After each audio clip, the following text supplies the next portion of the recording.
دانیہ کے دل میں شادی سے پہلے ہی جو خوف تھے وہ اب سب سچ بن کر اس کے سامنے آ رہے ہیں۔ اسے پہلے ہی لگ رہا تھا کہ اس کی ماں نے جو کچھ اپنے بھائی اور بھابھی کے ساتھ کیا ہے، شادی کے بعد شاید اس سب کا خمیازہ مجھے بھگتنا پڑے گا۔ ولید جس طرح سے دانیہ کو مینٹلی ٹارچر کر رہا ہے، شاید کوئی اور لڑکی ہوتی تو ابھی تک اس کا ضبط ٹوٹ چکا ہوتا، لیکن شاید دانیہ پہلے سے ہی اس سب کی عادی ہے، کیونکہ جو کچھ دانیہ کی ماں سعدیہ بیگم اپنے بچوں کے ساتھ کرتی آئی ہیں، تو دانیہ کے لیے ولید کا رویہ کچھ انوکھا یا نیا نہیں ہے۔ یہ الگ بات ہے کہ دانیہ نے اپنی شادی کے لیے جو خواب دیکھے ہوں گے کہ شاید شادی ہو جائے گی تو اس کی زندگی میں بھی خوشیاں آ جائیں گی، اور ماں کے گھر سے نکلنے کے بعد شاید آگے زندگی بہت خوبصورت ہوگی، لیکن دانیہ کو احساس ہو رہا ہے کہ سسرال میں اس کی زندگی میکے سے بھی زیادہ تنگ ہونے والی ہے۔ لیکن دانیہ بہت سمجھداری سے ولید کے ناروا سلوک کو نہ صرف برداشت کر رہی ہے بلکہ چہرے سے اپنے اندر کے دکھ کو عیاں بھی نہیں ہونے دیتی۔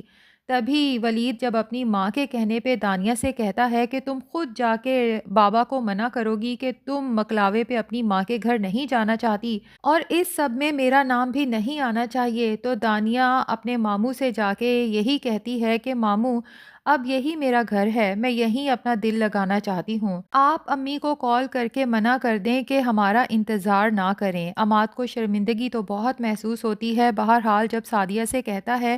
کہ جب دانیہ خود ہی آنا نہیں چاہتی تو ہم زبردستی اسے اس کے گھر نہیں بھیج سکتے، اس پہ سعدیہ کو دانیہ پہ بہت غصہ آتا ہے،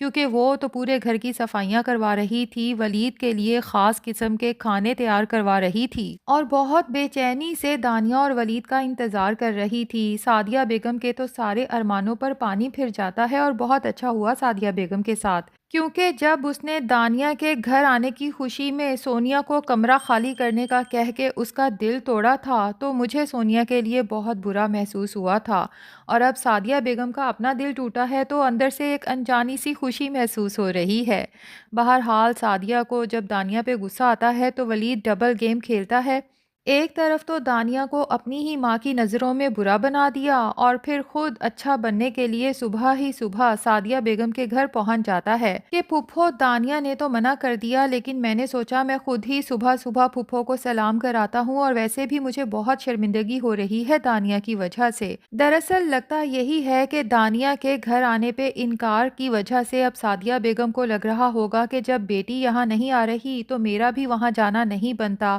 اور بینا جو یہی سوچ رہی ہے کہ اس سعدیہ کی وجہ سے میرا میکا چھوٹا تھا، تو اب میں اس کی بیٹی کا میکا بھی اسی طرح سے چھڑواؤں گی۔ دوسری طرف سارا بیگم کے دل میں تو جیسے یہ حسرت بیٹھ گئی ہے کہ کاش ارباز کی شادی سونیا سے نہ ہوتی تو یہ ہیرے جیسا لڑکا میری بیٹی فارا کی قسمت میں لکھا جاتا، یوں میری بیٹی گھر میں ہی رہتی، اور اتنا اچھا لڑکا ویسے بھی ملنا بہت مشکل ہے، اور اوپر سے ملک بلال سارا بیگم کو مزید بھڑکاتا ہے تاکہ وہ نہ صرف ارباز کے بلکہ اپنی سوکن شاہین بیگم کے بھی خلاف سوچنے لگے۔ تبھی سارا کے دماغ میں یہ بات بٹھا دیتا ہے کہ یہ بات کبھی شاہین بیگم کے سامنے بھول کے بھی نہ کرنا، مجھے پتا ہے اس عورت کا اگر کبھی میں یہ بات کرتا نا کہ فارا اور ارباز کی شادی کرنی ہے تو اس نے واویلا مچا دینا تھا، ورنہ تم خود سوچو کہ ویسے تو وہ بہت سمجھدار بنتی ہے اور گھر کے سارے فیصلے ہی بہت سمجھداری سے کرتی ہے، کیا اسے خود یہ عقل نہیں آ سکتی تھی کہ فارا کی شادی اگر وہ ارباز سے کرنے کا سوچتی تو گھر کی بیٹی گھر میں ہی رہ جاتی؟ سارا بیگم بھی شاہین بیگم کے خلاف سوچنے لگیں گی، لیکن یہاں سارا بیگم کو یہ سوچنا چاہیے کہ ملک بلال نے خود ہی تو ارباز اور سونیا کی شادی کروائی ہے، چلو شاہین بیگم نے یہ بات نہیں کی تو ملک بلال تو کر سکتا تھا نا، اور ویسے بھی ملک بلال نے جہاں ارباز کا رشتہ طے کیا شاہین بیگم نے تو واویلا ہی نہیں مچایا، حتیٰ کہ لڑکی کو دیکھے بغیر ہی ملک بلال کے فیصلے کے سامنے سر تسلیم خم کر دیا۔ خیر سارا بیگم اب چونکہ ارباز کی وجہ سے سونیا کے بھی خلاف سوچنے لگی ہیں، اسے سنا ہی دیتی ہیں کہ بھائی تمہاری ماں نے ہماری خوب عزت افزائی کی تمہاری بہن کی شادی پہ، اس سے تو اچھا تھا کہ وہ ہمیں شادی پہ بلاتے ہی نہ، ایک طرف تمہارے سسرال کی اتنی بے عزتی ہو رہی ہے اور دوسری طرف چھوٹی بہن کے سسرال کو اتنا سر پہ چڑھایا جا رہا ہے، سر آنکھوں پہ رکھا جا رہا ہے۔ سونیا سارا بیگم کو جب ناراض دیکھتی ہے تو اپنی صفائی پیش کرنے کی کوشش کرتی ہے کہ چاچی یقین کریں کہ مجھے خود بھی نہیں پتا تھا کہ امی ایسا کچھ کریں گی، جبکہ سارا بیگم جسے پتا ہی نہیں کہ واقعی سعدیہ بیگم نے کبھی اپنی اولاد کی بھی نہیں سنی، سونیا کو سنا دیتی ہیں کہ بس کرو بی بی بس کرو، ہمیں نہیں پتا۔ آخر چھوٹی بیٹی کی شادی میں جو کچھ بھی سعدیہ بیگم نے کیا ہے بڑی بیٹی کے مشورے سے ہی کیا ہوگا نا۔ بہرحال ناظرین، دوسری طرف فارہ ہے جو سونیا کے بھائی مراد حسین پہ بری طرح سے فدا ہو چکی ہے، اور فارہ کی اس حرکت کو کسی اور نے نوٹ نہیں کیا سوائے سعدیہ بیگم کے، لیکن سعدیہ بیگم فارہ جیسی چلاک لڑکی کو کبھی اپنی بہو بنانے کا سوچ بھی نہیں سکتی۔ تبھی سونیا سے صاف کہہ دیتی ہیں کہ آج کے بعد جب بھی گھر آنا اپنی اس چالاک منہ بولی نند کو ساتھ لے کر مت آنا، اور جو وہ خواب دیکھ رہی ہے نا وہ خواب میں کبھی پورے نہیں ہونے دوں گی۔ لیکن فارہ خود ہی مراد حسین کو کال کرتی ہے اور اسے اپنے جال میں پھنسانے کے لیے جھوٹ بولتی ہے اور کہتی ہے کہ میری امی نے مجھے بہت ڈانٹا، انہیں میرے اوپر شک ہو گیا ہے۔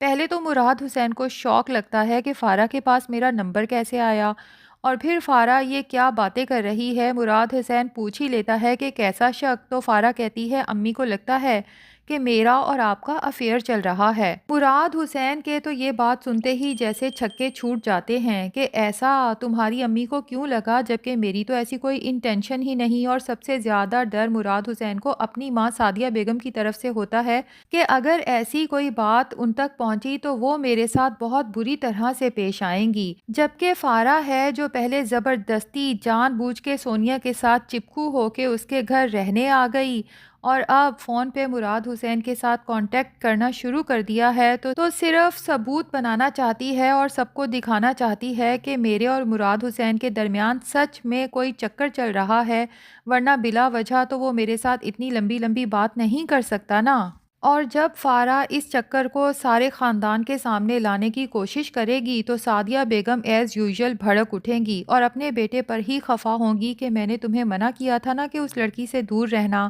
اس بات پہ کافی جھگڑے وغیرہ ہوں گے، لیکن فارہ کی یہ حرکت مراد حسین کی فیور میں جانے والی ہے آگے چل کے، کیونکہ سعدیہ بیگم جو اپنے بچوں کی پسند کی شادی کے سخت خلاف ہیں، حالانکہ خود اس نے نیاز حسین سے پسند کی شادی کی ہے۔ بہرحال مراد حسین اپنی ماں سے کہے گا کہ میں فارہ کو پسند نہیں کرتا بلکہ میں اپنے آفس میں ایک لڑکی کو پسند کرتا ہوں، تو یہاں پر سعدیہ بیگم سوچے گی کہ کم سے کم اگر میں مراد حسین کی شادی اس آفس والی لڑکی سے کر دیتی ہوں تو اس فارہ سے تو جان چھوٹ جائے گی، اتنی ایمرجنسی میں کوئی اور رشتہ تو ملنے سے رہا۔ تو یہاں پر سعدیہ بیگم مراد حسین کو اجازت دے دیں گی اس کی پسند کی لڑکی سے شادی کی، لیکن جب فارہ کو پتہ چلے گا کہ مراد حسین کسی اور کو پسند کرتا ہے اور اس سے شادی کرنے والا ہے تو وہ گھر میں ایک ہنگامہ کھڑا کر دے گی اور اپنے بھائی ارباز سے کہے گی کہ اگر سونیا اپنے بھائی کی شادی مجھ سے نہیں کرواتی تو آپ کو بھی اس سے رشتہ ختم کرنا ہوگا۔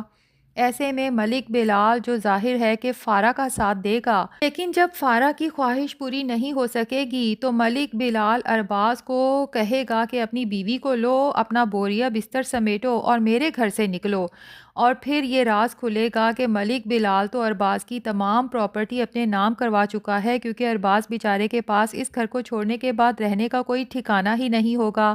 تو ناظرین، یہاں پر ارباز اور سونیا کی زندگی میں بہت مشکلات آنے والی ہیں، لیکن شاید یہی دکھایا جائے گا کہ اگر میاں بیوی میں آپس میں انڈرسٹینڈنگ اور محبت ہو تو وہ ہر طرح کے حالات کا مقابلہ کر سکتے ہیں۔